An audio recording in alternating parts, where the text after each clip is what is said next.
I'm trying something a little different today. I don't know if it's going to work. You'll have to let me know.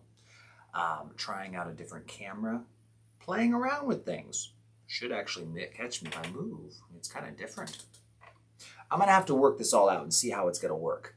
I've got some stuff right here. You can see my legs, but you can't see my table. Oh, you can't see my legs. Yeah, okay. Well, I'm figuring things out. You can give me my feedback in the comments. Let's look at Genesis 48, and hopefully we're going live right now.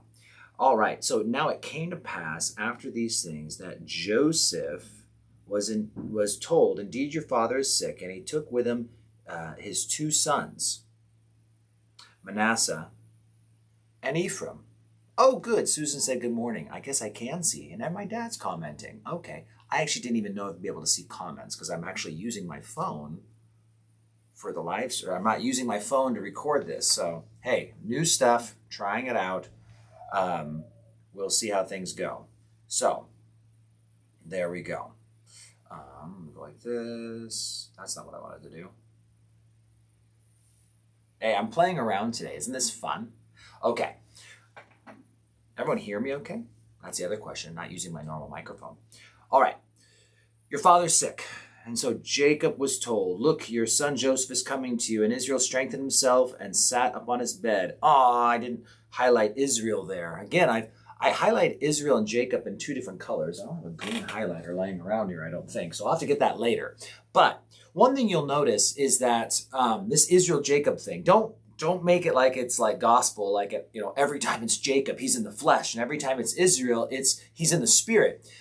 Because anytime it talks about the nation and it's speaking more about the promise and the people of Israel. And then right here, Jacob's going to die. And so in this sense, it's the man is going to eventually pass away. The man is going to be the one that's going to give way. And so, it says Jacob was told, your son is coming. Israel strengthened himself. And Jacob said to Joseph, God Almighty appeared to me at Luz in the land of Canaan and blessed me. And it's Bethel. And said to me, behold, I will make you fruitful and multiply you. And I'll make you a multitude of people and give this land to your descendants after you as an everlasting possession. And now your two sons, Ephraim and Manasseh, who were born to you in the land of Egypt before I came to you in Egypt, are mine. As Reuben and Simeon, they shall be mine.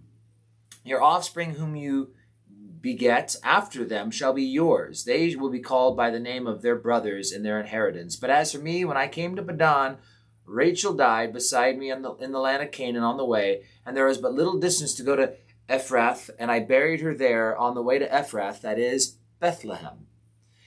Then Israel saw Joseph's sons and said, who are these? And Joseph said to his father, these are my sons, whom God has given me in this place. And he said, bring them to me. And Israel's the eyes of Israel were dim, so he could not see. So Joseph brought them near. He kissed them and embraced them. And Israel said to Joseph, I had not thought to see your face, but in fact, God has shown me your offspring. So Joseph brought them beside his knees and bowed down to the earth, his face to the earth. Joseph took them both, Ephraim in his right hand and Manasseh in his left. Okay, and the idea, it says it here, I'm just paraphrasing now. He brought Ephraim in his right. I know things are reversed for you guys, but to give him to his dad's left. And he took Manasseh in his left hand to give him to his father's right, because Manasseh was the older son, and he was the one who was supposed to receive the blessing.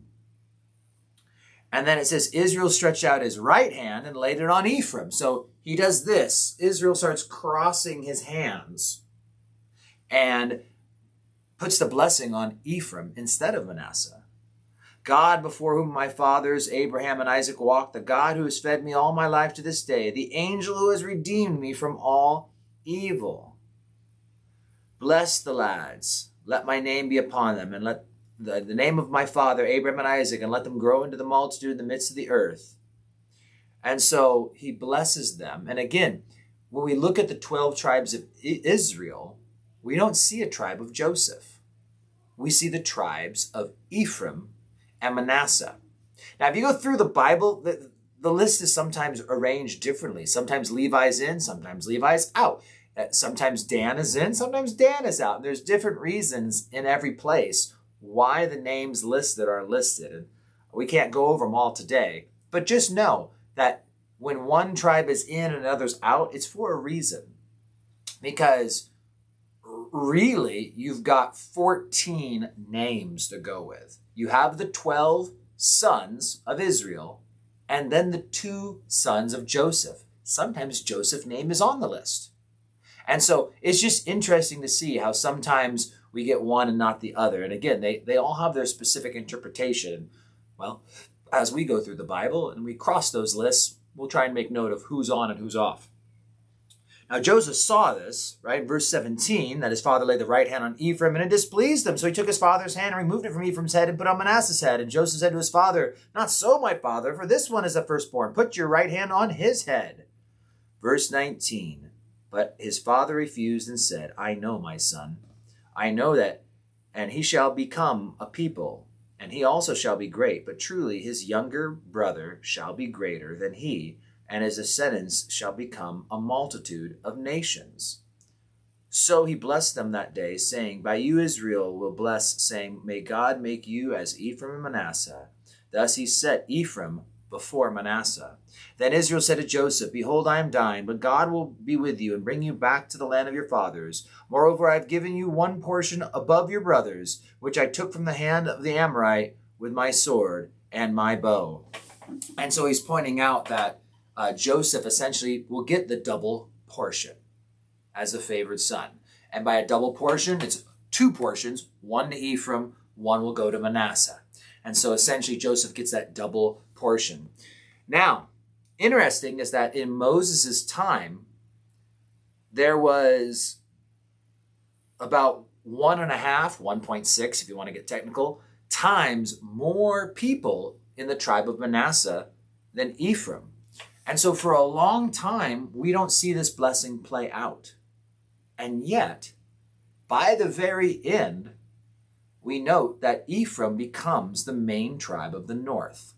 And when the 10 tribes break north, and Judah and Benjamin and other mixes of people essentially are in the south, in Judea or Judah, in the north, the 10 tribes, eventually Ephraim, however you want to say it, becomes a byword or synonymous with the northern tribes. So you'll see prophecies. I want to say Hosea or Amos, it's one of the two or both, where Ephraim, he says Ephraim, but it means the entire northern tribes. All of the 10 tribes are summarized by Ephraim. And so it's just a reminder. God has a plan, and his plan is not always our plan, right? I'm going to switch this whole wide view, short view, wide view, short view. It's bugging me. I don't know if it bugs you.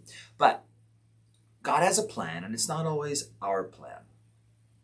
And so what we find is not only did God, through Israel, not bless the son that Joseph thought would be blessed. So right there we see God has a different plan than our plan. But then next we find that the plan doesn't come to fruition until way later. And Abram had to wait for that child. And everyone else, there's always a waiting game to see God's plan come to fruition. And so in this chapter, it just reminds us that God has a plan, and yet it's not always our plan. And we got to figure out things as we go and just wait on the Lord and trust that God's plan will always happen and God's plan will come to pass. It's just a matter of when. Hope that helps you guys. All right. God bless you guys. I'm going to play around with this camera thingy. I was reluctant to even try it today, but I thought I'd just go for it. So there we go. All right. You guys take care, and I will see you guys tomorrow.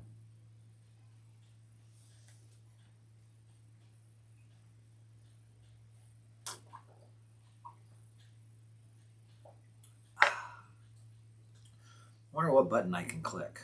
This one. Ooh, this one. I got it. There we go. Now it'll stop going back and forth, I think. And then I can just go like this, and I can go like this. Oh, that's kind of a normal view. You like this view? I can make it stop moving. That might be nice. let's see here. I can do that too. Let's go like this. Like that. Okay. Is it not moving anymore? Whoa, I moved it over there. Here I am. Okay. I'm just playing around now, but let's go like that. That looks good. Are you happy? I'm happy. All right. I was just messing around with the camera now that I have the opportunity. Sorry for you guys stuck watching this. On the bright side, just for people to know, one of the reasons why we opted for this camera is in the very near future, I should be able to do the live stream from my profile, from the church Facebook page, from YouTube, and on the church app/website all at the same time. That way people who don't have Facebook could jump in and watch with us. So that's my intent. All right, guys, God bless you. I will see you guys around.